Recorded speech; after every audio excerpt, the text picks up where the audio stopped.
Welcome to Nandu பாப்பா kitchen. இன்றைக்கி நம்ம ஒரு ஸ்வீட் ரெசிபி தாங்க பார்க்க போகிறோம்.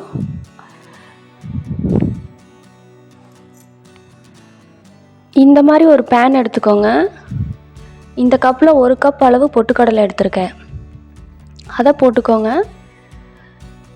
அதே அளவு உள்ள கப்பில் 1 கப் அளவு பால் எடுத்திருக்கேன், அதை இதில் சேர்த்துக்கலாம்.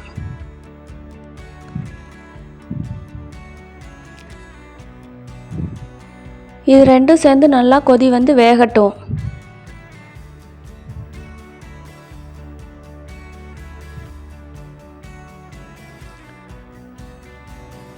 இந்த மாதிரி கிளறி கொடுத்துட்டே இருங்க.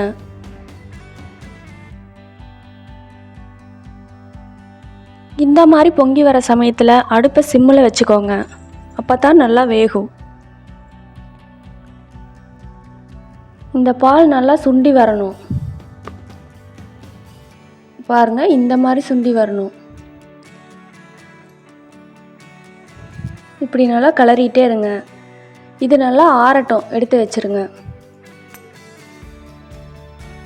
இதுக்கப்புறம் இதை ஒரு மிக்ஸி ஜாரில் போட்டு அரைக்கணும். இதை மிக்ஸி ஜாரில் போட்டுட்டு இதில் 2-3 முந்திரி பருப்பு போட்டுக்கலாம். நான் இங்கே 2 முந்திரி பருப்பு சேர்த்துறேன், நீங்கள் 4-5 கூட சேர்த்திக்கலாம். 2 ஏலக்காய் சேர்த்திக்கலாம். 1 கப் பொட்டுக்கடலை எடுத்தோம் இல்லையா, அதே கப் அளவில் 1 கப் நாட்டு சர்க்கரை எடுத்துக்கணும். நான் இங்கே 3/4 கப் அளவுக்கு சேர்த்துக்கிறேன். நீங்கள் உங்கள் இனிப்புகள் எந்த மாதிரியோ அந்த மாதிரி அளவுகளை சேர்த்திக்கோங்க. எல்லாத்தையும் சேர்த்து பால் கொஞ்சம் விட்டு நல்லா நைஸாக இந்த மாதிரி அரைச்சிக்கோங்க. அதுக்கப்புறம் அதே பேனில் 2 ஸ்பூன் நெய் விட்டு நாம் அரைச்சி வச்சோம்ல, அதை இதில் சேர்த்துக்கணும். சேர்த்து கிளறிக்கிட்டே இருங்க.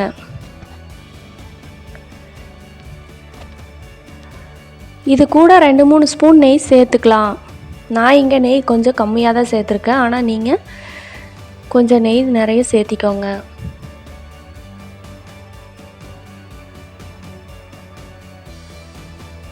கிளறிக்கிட்டே இருங்க.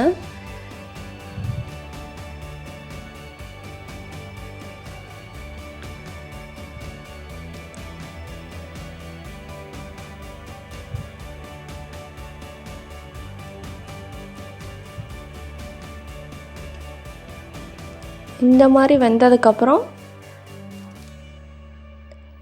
நம்ம அடுப்பை ஆஃப் பண்ணிடலாம்.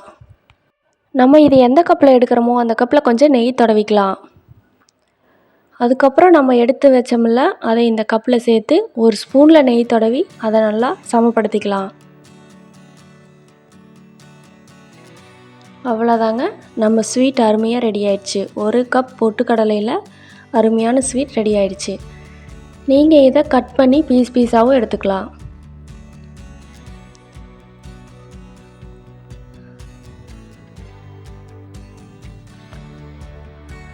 இதை குழந்தைகளுக்கும் நீங்கள் கொடுக்கலாம், ரொம்ப நல்லது. இது போன்ற மேலும் வீடியோக்களுக்கு ஷேர் பண்ணுங்கள், கமெண்ட் பண்ணுங்கள். யாராவது சப்ஸ்கிரைப் பண்ணாமல் பார்த்துட்டு இருந்தீங்கன்னா சப்ஸ்கிரைப் பண்ணுங்கள்.